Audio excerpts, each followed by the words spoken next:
viu? Fala aí. Oi, gente. Tivemos um probleminha aqui, saímos do ar e a conversa continuou boa pra caramba aqui. Porque eu acho que foi praga do Petrocínio, porque ele disse que quando a gente começa com mimimi de feminismo, de vítima, cai. Ele jogou uma praga que é pra cair, porque é muito mimimi. E não é, gente. A Juliana estava contando aqui pra gente, enquanto estava fora do ar, uma história bacana de uma pesquisa feita aí no mundo inteiro sobre os países mais difíceis para empreender. E mostra que no Brasil, assim, além de ser difícil para qualquer um, para homem, para quem tem dinheiro, para quem não tem, para a mulher ainda é mais difícil. Conta essa história aí pra gente que você estava falando, Juliana. É um grupo de empresários na Europa, eles encomendaram uma pesquisa, são 20 empresários, eles encomendaram uma pesquisa mundial para saber qual país do mundo era mais fácil você empreender.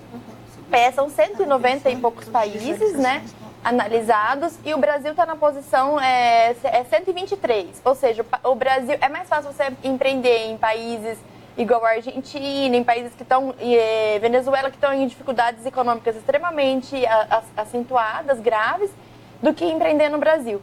E o que esse relatório ele analisa? Ele analisa desde o nascimento da empresa até a morte da empresa. Então, a abertura da empresa, concessão de alvará, documentação, dificuldades de obtenção de crédito, até o encerramento da empresa, né?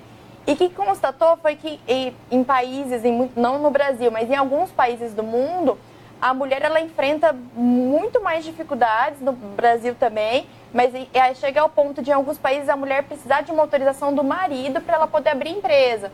Então, é uma realidade, a gente fala dessa realidade, muitos levam para o lado ruim do feminismo. No Brasil, nós não sofremos tanto quanto mulheres no mundo sofrem, mas o resultado você vê visitando as empresas, você vê que realmente não existem muitas mulheres em cargos, como eu falei, de direção, de proprietárias de empresa, é difícil, porque realmente ela tem um ambiente, ela tem uns obstáculos a mais para enfrentar, né? E esse relatório está disponível online, tem um site chamado doingbusiness.com, lá você vai ver todas as dificuldades, em quais países você poderia ter uma maior facilidade em abrir uma empresa. Salvo engano, foi Nova Zelândia, o país mais propício para a atividade empresarial. Mas esse estudo ele é muito interessante sobre esse assunto que a gente está falando, né? Sobre dificuldades e facilidades em ter uma empresa. Bacana. Vocês estão falando muito em questão empresarial e a gente coloca que a gente fala de empreendedorismo e acaba caindo no corporativismo, que é a grande empresa onde a gente não dá. A mulher, quando ela é uma empreendedora e ela vira patrão e ela está no comando, ela faz diferença? Ela faz diferença? Ou ela repete o modo de homem na relação trabalhista, na relação com as suas funcionárias? Como vocês veem isso no conhecimento das empresas que vocês têm? Porque a gente fala tanto de ocupar o espaço e de chefiar, a gente exerce uma chefia diferente, a gente exerce um comando diferente sobre as empresas que a gente comanda, quando a gente comanda, porque ainda somos muita minoria. A sensibilidade da mulher faz... Como vocês veem isso nas opções? Assim, quem já teve chefe mulher, quem não teve... Eu tenho uma estrada longa, aí já tive muito chefe homem, muito chefe mulher, muitas experiências com político, em que você prega uma visão diferente, uma forma diferente, chega lá e reproduz um modelo machista, inclusive de valorização dos seus funcionários. Como vocês veem isso no universo que vocês têm de experiência de vocês? Eu acho que estilo de liderança não está ligado a gênero. Que bacana. Existe, já tive chefe homem, já tive chefe mulher, já tive chefe homem excepcional e já tive chefe mulher excepcional e o contrário também. Eu acho que vai muito do objetivo da pessoa, dela contribuir. Lógico, a gente entende que a mulher vai ser uma melhor chefe. Depende muito. A gente acredita, espera. Situação, exatamente, depende da situação. Empatia não depende de gênero também, empatia. Né? Não é gênero. Não. Assim, caráter não é gênero. Bacana. Gênero é gênero só. A gente ser legal não é porque eu sou mulher que eu sou legal. Né? Eu já tive que ser muitas vezes chata. Minha chefe também teve que ser muitas vezes chata, intransigente. E isso não é de gênero. Eu acho que vai muito da cultura da empresa, se a empresa permite um estilo de liderança do diálogo, que contribui, que seja colaborativo, aí vai se encaixar um chefe que tenha esse tipo de liderança. Né? Óbvio que em algumas situações, isso eu já observei, algumas empresas dão preferência para que o homem que tenha esse mesmo estilo de liderança assuma alguma posição. Né? Aí também depende da empresa. Né? Eu sempre trabalhei no ramo de comunicação e a gente sempre é as meninas da comunicação. A gente nunca é o departamento da comunicação. É diferente, nunca ninguém fala as meninas do jurídico, porque ele é um departamento que é consolidado. Né? Então, a gente sempre tinha a referência por ser meninas e não por aquilo também. que a gente faz. Então, RH, comunicação, que são áreas que são um pouco mais femininas, eu ainda não sei o porquê, mas são mais femininas, a gente é ligada ao gênero e nunca pela competência. Mas a sua pergunta do estilo de liderança, gênero não define. Mas talvez, do contrário, espere-se uma sensibilidade. Sim. Será que não? Espera, tanto quando a mulher ela é muito mandona, tá querendo ser homem, ou ela tem problema em casa, E entre os ou preconceitos, ele é né? solteirão. Ela é mal amada. Aí veio o TPM, Cara, veio TPM tá com fome, tá com sono. Tudo é porque é mulher. Os homens nunca estão. Os homens sempre estão bem, eles sempre são bem casados, eles sempre são muito confiantes, porque quando ele tá bravo é porque ele tem toda a razão. Né? A certeza que ele tem alguma razão estratégica por trás dele. Agora, se a mulher tá brava, você fala, não é TPM, Mari. Eu também tenho TPM, Nossa, mas cansei não de ouvir necessariamente eu esteja brava por causa disso. Pode ser que você me deixou brava por algo que você disse ou fez. Não porque os meus hormônios definem o meu humor. Não Até é bem porque assim. as mulheres, nós, né, somos empreendedoras da vida, né? A gente tem que saber lidar com nossa vida, nosso cotidiano. Quando você tem filho, você tem que saber empreender seus horários para cuidar dos filhos. Então, assim, a mulher, ela tem essa vertente. É que, como vários outros aspectos, a criação que se tem culturalmente, não é estimulado isso. Por exemplo, eu posso dar um exemplo, né? Eu sou filha única, então, é filha única, é mimada, Eu também sou. os pais dão tudo, nunca teve que passar nenhum perrengue para conseguir. Não, eu venho de uma educação de que isso eu tenho que fazer por merecer. Né? Eu queria tal presente no fim do ano, eu tinha que tirar as notas. Eu sempre fui nerdzinha da sala, mas eu era pressionada, eu precisava tirar as notas, mesmo eles sabendo que isso aconteceria. Eu sempre escutei da minha mãe, que veio de uma geração que estudou até o colegial ali pronto, foi trabalhar fora depois que eu já era grandinha, então logo que casou foi só cuidar de casa, eu escutava da minha mãe que eu tinha que ganhar o meu dinheiro, que eu tinha que ser independente. Então, culturalmente, a gente vem de uma criação que as mulheres não são estimuladas a pensar, a falar, a dar ideias, a questionar, né? O nosso o assessorar, dar assistência, cuidar das pessoas, né? Não decidir. Não decidir. E aí, a partir do momento que você toma uma decisão, um pulso firme de liderança, eu dou um exemplo, no ambiente que hoje eu trabalho, eu tenho outros colegas que trabalham no mesmo espaço, são 4 homens e eu. Se eu não lidero, desculpa aí meninos, mas é verdade, se eu não liderar, nós precisamos fazer isso, a gente tem que fazer aquilo. E que divide as funções ali também, né? Quem limpa o banheiro. Existe, mas se não tiver essa coordenação, as coisas não acontecem. Os homens, teoricamente, nasceram para ser líderes, né? O homem que comanda. Mas, na verdade, se não tiver uma mulher ali por trás, por mais que não reconheça, ali dando um norte, as coisas não fluem. Ou seja, a mulher sempre esteve presente no empreendedorismo. Só não teve esse incentivo desde o começo. Nem reconhecimento. Nem reconhecimento. Acho que dentro vamos pôr o mercado agora, de confiança no trabalho, quando eu vou contratar um trabalho. Do mesmo jeito que o mercado ou que as esferas de poder pensa antes de dar um cargo para uma mulher, porque, mas tem 2 filhos, mas o marido não vai deixar viajar, mas vai faltar muito porque tem que levar as crianças no médico. Acredita que pode ainda haver isso hoje na hora de contratar um serviço que é liderado por uma mulher? Sim. Eu vou terceirizar um serviço, mas a empresa daquela menina, mas só tem mulher. Tem uma cliente que ela não contrata mulheres, ainda mais se as mulheres ainda não são casadas, porque ela fala, vai casar e vai ficar grávida. Então, não Sério? E vem o preconceito de uma mulher, né? Não é um homem, por exemplo. Exato, ela não contrata, a mulher ela não contrata.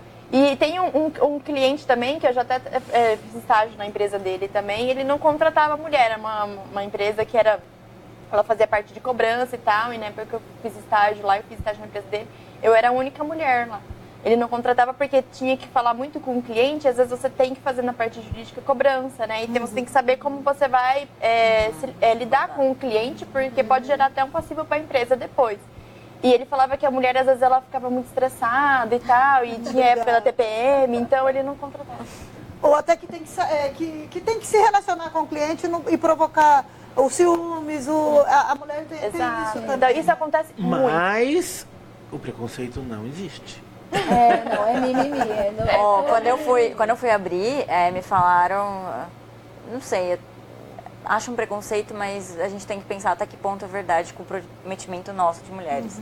Que mulher que não tem filhos e não é casada tem menos comprometimento com o trabalho, então, teoricamente, poderia faltar mais, enfim, e dar mais trabalho do que as que têm compromisso em casa, tipo, tem que pagar as contas. Tem que pagar as contas. Assim como porque a pessoa poderia acontecer com um homem também, exatamente, né? Não só com uma mulher, exatamente. isso pode acontecer com qualquer Sim, pessoa. mas foi me avisado isso, então assim... Mas eu acho que Complicado, é tudo uma chantagem, né? É como te chantagear porque você não amamentou. É como assim, não, mas se você não amamentar, você vai ter mais probabilidade de câncer, teu filho tem mais probabilidade de ser menos terrorismo, inteligente. né? Pra tudo. Então, é um terrorismo que você tem um trabalho para manter, você tem um bebê, às vezes você... Muitas mulheres, eu não tive direito à licença maternidade, eu voltei a trabalhar, meu filho tinha um mês, porque se eu não voltasse a trabalhar, eu perderia meu emprego. Isso extraoficialmente, eu tinha plena consciência disso. Eu podia entrar com uma ação na justiça, eu podia... Um mês, meu filho nasceu 15 de março, dia 15 de abril eu estava trabalhando, extraoficialmente me sujeitei a isso, porque eu tinha 23 anos, eu precisava trabalhar e estava no começo de uma carreira. Então aí vem um monte de demanda do amamentar. Como que eu amamentava? Eu trabalhava 12 horas por dia. Tem que ser uma super com mãe. esse remorso, super porque mulher, é muita chantagem. super tudo, né? De todos os tipos, biológico, emocional, de todas as esferas, né? E aí você fica entre a sobrevivência e atender todas essas... então esse monte de legislação, muitas vezes a gente cria para proteger, acaba virando desculpa para não nos contratar, e a gente acaba se traindo e concordando em tirar esses direitos. Sim. E essa legislação, ela não protege, ela reforça mais um estigma machista de que quando a criança nasce, é a mãe que tem que cuidar. Por que o homem tem 5 dias? Né? Ele também é pai. Exatamente. Então, é muito mais além do que a gente está conversando aqui hoje, mas é um questionamento, por que só a mulher tem 4 meses ou 6 meses, dependendo da empresa, de licença maternidade, quando na Europa os homens têm muito mais tempo, porque eles também cuidam, porque eles são pais também, eles não são procriadores. Então, mas é porque fazer esse auxílio é dar espaço para insegurança, entendeu? Sim, exatamente. Do lado do empregador, né? É, claro. Esses dias eu vi uma lei em que vieram me mostrar, falaram, olha que lei bacana, acho que foi o Bruno, que era justamente nessa linha de o deputado de um estado, ele dava, a mulher tinha direito a faltar ao trabalho, era uma emenda, era um deputado federal, quando ela estivesse na TPM. Olha que legal, eu falei, que legal, o que? Isso só reforça uma fragilidade, como se isso fosse um obstáculo para a gente trabalhar. Isso daí, para mim, é o cúmulo do machismo. Isso daí não é uma lei pró-mulher. Eu entendi errado, porque a pessoa olhou para mim e falou assim, você tá louca? Eu falei, gente, isso não nos beneficia. Pelo contrário, nos marca, cria na gente uma fragilidade. Como, olha, 3 dias do mês, essa moça aí é irracível, não dá para trabalhar com ela. Concordam comigo ou eu tô louca quando eu fiz essa opinião? Não, com certeza. Reforça aquilo que você disse, né? Já tem culturalmente que a mulher fica mais frágil, que a mulher não tem o controle sobre as ações, o controle emocional, o controle sobre as ações dela, mas na verdade não, a gente sabe lidar com isso. Existem casos, ok, né, que comprovado medicamente que a pessoa fica impossibilitada, mas aí generalizar, falar que toda mulher numa TPM ela precisa descansar, ela precisa de respaldo, até porque a gente sabe que criou-se uma cultura, né, sobre a TPM é o concurso do negócio, né? Na verdade, eu acho que era uma desculpa, que é uma coisa minha, assim, que é uma desculpa que o homem criou para falar que, beleza, então agora eu vou ser bonzinho, porque teoricamente ela está na TPM. E aí, nos outros dias, quando ela não está na TPM, eu vou ser ruim, né? Que acontece muito isso, né? Você escuta, fulano, vou dar chocolate para minha esposa porque ela tá na TPM. Não, agrade ela o mês inteiro, não tem que ser na TPM. Se você tomar essa atitude, consequentemente, talvez a TPM dela nem vai existir, né? Tem uma pergunta aqui. Pode falar. E muitas mulheres utilizam também de desculpa. Algumas entram numa zona, que elas querem ter aquela zona de conforto. Eu estou na TPM, então por isso... Né? Ou eu estou depressiva, então por isso eu não posso fazer nada. Então tem todo aí é analisar caso a caso, porque algumas mulheres, elas utilizam o ser humano para uma zona de conforto. A gente tem uma pergunta aqui, mas antes a gente tem um elogio também. A Cora Soares, que é nossa parceira, amiga aqui da revista Vida e Arte, ela deixou aqui que ouvir mulheres inteligentes é muito bom. Parabéns. Bacana, Cora, obrigada. Obrigada pelo inteligente. E nós temos uma pergunta aqui do Adriano Nogaroto, nosso internauta aqui. Ele deseja uma boa tarde aqui. E ele pergunta se vocês, meninas empreendedoras, acham que existe um efeito colateral desse preconceito das mulheres ocuparem o lugar no mercado de trabalho quando é necessário o pai da criança se afastar. Como, por exemplo, um atestado para cuidar de uma doença do filho. Sempre surge aquela pergunta, a criança não tem mãe? Sim. Maternidade, né? É que hoje em dia a gente percebe que a concepção de família e a criação dos filhos tem mudado. Acontece que as nossas leis, as nossas estruturas de empresa e até governamentais não estão preparadas para isso. Hoje, cada vez mais, bate o quê? É uma família. Então, a criança é criada pelo pai e pela mãe. Família tradicional. A família tradicional brasileira. Então, assim, a família, por exemplo, se for um casal homoafetivo que tenha um filho, como que vai ser? Porque se são dois rapazes, espera aí. Então, um deles vai ter que assumir o papel de mãe. A sociedade, ela não está preparada para isso. Né? E isso vem de encontro com tantas outras barreiras que as próprias mulheres enfrentam, né? De como adequar isso, como a sociedade... eu escutei esses tempos que a gente está vivendo numa sociedade de mimimi. Mas será que é mimimi mesmo? Algumas coisas, ok, né? Foge um pouco do controle. Mas outras coisas, eu enxergo que é uma sociedade que chegou no momento que fala assim, olha, não dá mais. A gente precisa rever alguns conceitos, porque nós vamos ser engolidos. Até porque a estrutura da sociedade mudou. E os valores não podem permanecer os mesmos. Sim. Mas olha, essa questão que ele apontou, nada mais é do que o machismo sendo empregado para um homem. Que na verdade não é o homem que tem que cuidar da criança, é a mulher. Isso é machismo. E, na verdade, quem está sendo vítima é ele. E que as mulheres muitas vezes levam para dentro de casa. Sim. Na própria forma de criar os meninos e as meninas, para dentro das escolas, na forma de educar os meninos e as meninas. Né? Então a gente leva isso. O Kinder Ovo. Opa, não posso falar. Posso? Sim, o Kinder Ovo para meninas e o Kinder Ovo para meninos. O não faz rosa para menino, o azul para meninos, a boneca para menina e a bola para o menino. Então, exato. A gente fala isso, não adianta a gente colocar só a culpa nos homens também e achar que todo esse ambiente foi criado apenas pelos homens e todas as mulheres são vítimas. Muito do que acontece hoje em dia é culpa das próprias mulheres, nós que criamos os homens. Mas ela também. foi criada por outra mulher que foi criada por outra mulher. Então é todo um histórico. Romper, né? Mas precisa romper de todas as formas, não só a cabeça masculina, mas a cabeça feminina também. Sim, quando a gente fala de machismo, a gente não fala do machismo do homem, a gente fala do machismo como um dano na sociedade, que me afeta, que te afeta não só como vítima, porque às vezes a gente é o agente do machismo. Exato. Sem perceber, a gente reforça o machismo. A gente, pela divulgação do Startup Weekend, a gente tem ido muito a alguns grupos, conversar, explicar um pouco sobre como é o evento. E eu ouvi a mesma frase de um homem e de uma mulher. Precisa ficar esperto porque muita mulher junta vai dar problema. Exatamente. Tem que reforçar a segurança. Sério? Isso foi piada ou era sério? Era sério. É sério. Uma piada, aquela piada séria, né? sabe? E assim, não julgando, vamos dizer assim, que eram piadas de pessoas que a gente pressupõe que tem uma base intelectual muito boa. Porque e que não estaria envolvido num projeto desse, né? Não vamos citar nomes. Não vamos citar nomes. São muitas pessoas. São muitas situações, mas não é um comentário, por exemplo, do meu avô que a gente justifica a história. São pessoas mais ou menos da nossa idade que tem um nível intelectual. É aquela situação do morde e assopra. A gente fala que quer igualdade de direito, um exemplo das mulheres. A gente quer igualdade, só que uma boa parte das mulheres não querem se mexer para isso. Igual, a gente vem de uma sociedade culturalmente machista de ambas as partes.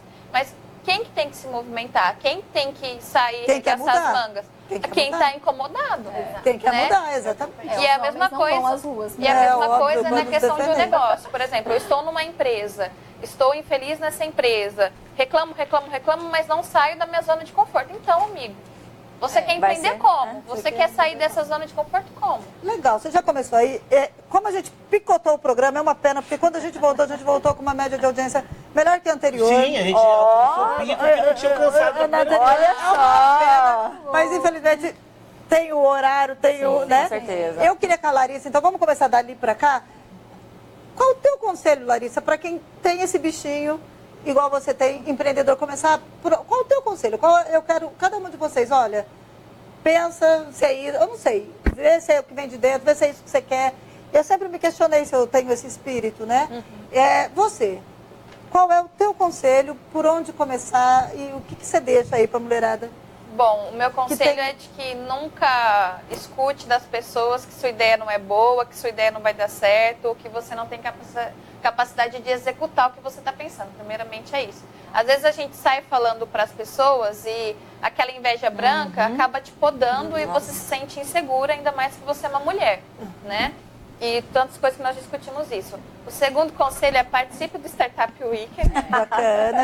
Que é um evento, aproveitando aí, que é um evento que tem, como a Mari comentou, e é legal reforçar, que assim, o principal objetivo dessa edição focada para mulheres, longe de qualquer tipo de sexismo, a gente quer homens participando também, mas a gente quer tentar ter pelo menos 80% ser mulher. Então, desde a organização, mentoras, juradas e participantes sejam mulheres, tá? Então, naquele momento, naquele evento, você vai ter um network muito bacana, você vai poder trocar ideias, ver se sua ideia vale e ter contato com o novo. E, para finalizar, claro, esteja aberta para o conhecimento. Conhecimento nunca é demais.